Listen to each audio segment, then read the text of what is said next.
So we're going to start with this base image, and we're going to create this design using the AI retouching tools Smart Portrait inside the neural filters.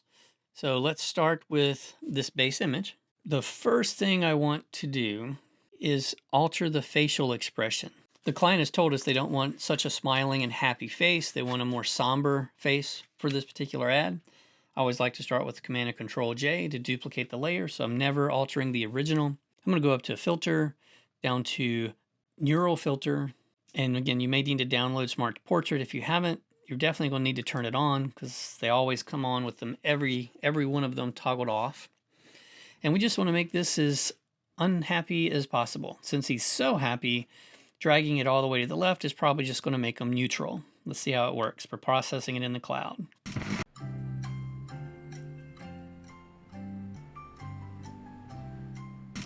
That took a serious amount of time, like probably a whole minute to get this. And that's all I want you to do. Click OK. That applied it. There's where we started. See if there's anything odd or weird going on with the rest of them. Looks like it added just a little bit more green right here, but I don't know that that's going to bother me. Notice it changed the cheek shape, the wrinkles around the eyes, really made it more neutral. Now what I will say it did is it probably darkened it just a little bit. See how it's a little brighter, more contrasty in the face? This flattened it out, so we need to fix that. I'm going to show you a new technique for that. Add a blank layer. I want you to go up to Edit, Fill it with 50% gray. Click OK. Come over to the blend mode and choose overlay or soft light. I'm going to suggest overlay. That makes that gray disappear because remember, overlay enhances contrast. It makes things either more black or more white. So if it's perfectly mid-gray, it will disappear. But here's what we can now do. We can hit B for the brush or just toggle on the brush tool. And I'm on black, but if you don't have it, hit the D key to reset your default colors. Now, if I paint with black, that's going to make things darker. I want to paint with white, so I'm going to toggle white to the foreground, make a big, soft brush with my right bracket key. The hardness is 0 for me almost all the time. And I'm going to click. Okay, that was a lot. That was at 50%. I'll hit Command and Control Z to undo that. I'll hit 2 for 20%. Make it a bigger brush. One click. Okay, that was nice. Second click. That was too much. I'm going to undo that second click. I'm going to take it down to 10% by hitting 1. Remember, you can just click and drag to wherever you want. But yeah, 10%. Now I'll make a small brush then because it's making these highlights too bright. I just want to brighten up the eyes a little. I'll click twice. That way I'm getting 10% of 10% of 10%. You know, it's just more incremental. I like where that's going. Now I'm going to hit X to get black in my foreground because now I want to paint with black over the beard, which again, I'm painting on this mask. So do you see this mask? It's kind of got a smiley face looking thing.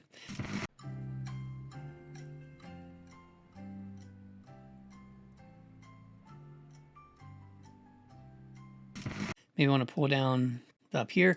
And if it's not doing enough, just drag that percentage back up to like 70%. See how dark? That's too dark. Command and Control Z. Maybe I'll pull this back down to 40%. I just want to make a little bit more detail in that white beard. Command Z, that was too much. Paint here, and maybe hit 3 for 30% for this last little part. Smaller brush, so I'm only getting the white. And then maybe a pass across this forehead where it's a little glary. Maybe a little pass right here. That's too much. 1 for 10%. All right, I like where this is. Turn it off, turn it on. See how we made his face just a little brighter. Let's compress everything to the top layer. Command, Option, Shift, letter E. So now everything is at the top. I'm going to select this one and hold the Command key, Control key for Windows. Select the second one, hit Command or Control G to group it, turn it off. Start it here. Now we're here. Let's isolate this person. So I'm going to come over to the Object Selection tool. I'm going to come over to Select Subject in the cloud because it's better. Click Select Subject. It did a really good job of selecting the subject. I could go ahead and do a selected mask and click Refine Hair just to make sure it will do a good job around the beard and things. And here are my settings. Radius of 2, Smart Radius, Smooth at 3. Maybe I'll pull that down to 1 for this, 1 or 2. Feather, maybe take that down to less than a pixel. You kind of see what I'm doing. And actually I'll shift the edge back to 0. And I'm outputting new layer with layer mask. I don't need to decontaminate colors because I'm leaving it on its original color background. Click OK. So there we go. Our person is selected. But I'm going to turn back on our new original right here, this layer 3. And what do I want to do? I want to make this background darker. Let's duplicate that by hitting Command or Control J. Choose multiply. And because this layer is above it, he is automatically isolated, making him pop out just a little bit. And I can pull that down. Remember, Photoshop does everything at 100%. So now I want to crop this to 4:5, but before I do, let's make sure I don't mess anything up. Look at that. See, I'm on multiply here. I'm gonna turn this off. So essentially, what I need to do is I want to compress everything, so I'm working with normal layers. So I'm gonna hit Command Option Shift letter E again, and then I'm going to select this one, Command select that one, and Command select on the group that's turned off, and hit Command Control G again. It's because I can put groups within groups if I need to organize things. So what happens? Well, remember, this darkened everything, and I don't care because I have him on his own layer. I'm just going to turn him back on.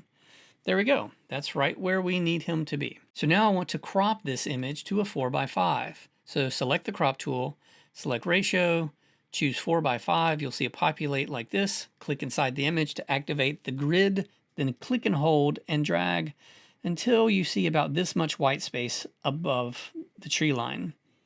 Click enter, and before you click enter, do note, delete crop pixels. Yep, we want to delete everything in the back.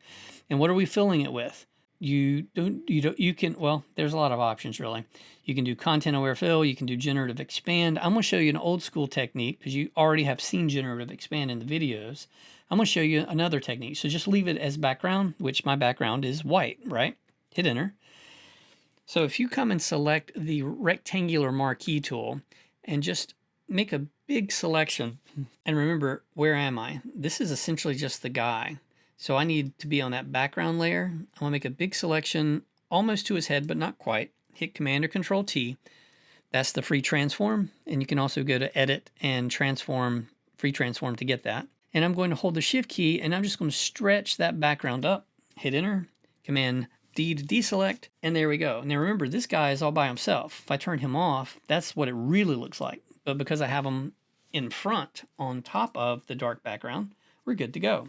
Now we want to add some text. I want you to choose Luminary. And again, Luminary regular. Again, you're welcome to go get it from more fonts. If you don't see it when you scroll through all your options, just toggle on more fonts and scroll through. But choose Luminary regular, draw a text box, and type in Taiwan Monastery. And choose 35 point. And oh yeah, how do you select the color? Well, here's where you can click on the color. And then click this green, but then pull the circle towards the white just to make it a little brighter, something like that. I'm going to click this check mark to accept it, click and pull it down a little, kind of centered. See that magenta line show up to show me that it's centered, something like that. And then how big is my text box actually?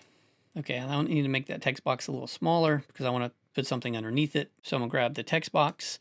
And remember, one of the things you learned is it's always good to alternate, like have two different fonts just for visual interest. So I'm going to choose Baskerville.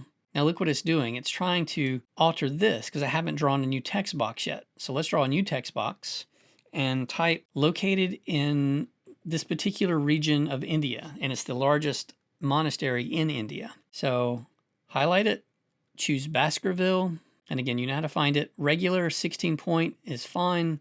Again, pick the color. I'm going to pick the color that we just picked from up here. Click OK. Click the Move tool, and I'm just going to kind of balance it until it looks about like that.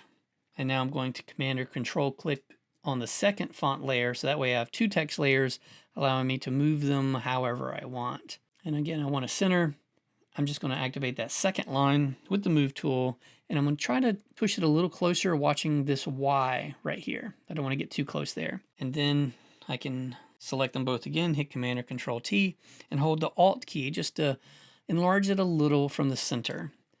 Move tool. I like that. You guys try to do something like that too. Now, what else could you do? Push everything to the top layer, throw it into the camera raw filter, and then this probably could benefit from a touch of a vignette. So I'll add a teeny bit of grain. I will pull in a little vignette to darken down that shoulder right there. Really focuses us on the person. Click OK. Did that contaminate our text? It sort of did. If you really like it, just come back down, Command on each of those text layers, drag them to the top, and it's going to, notice what it did. it identically, put them right in front so the edges are a little brighter. Do that.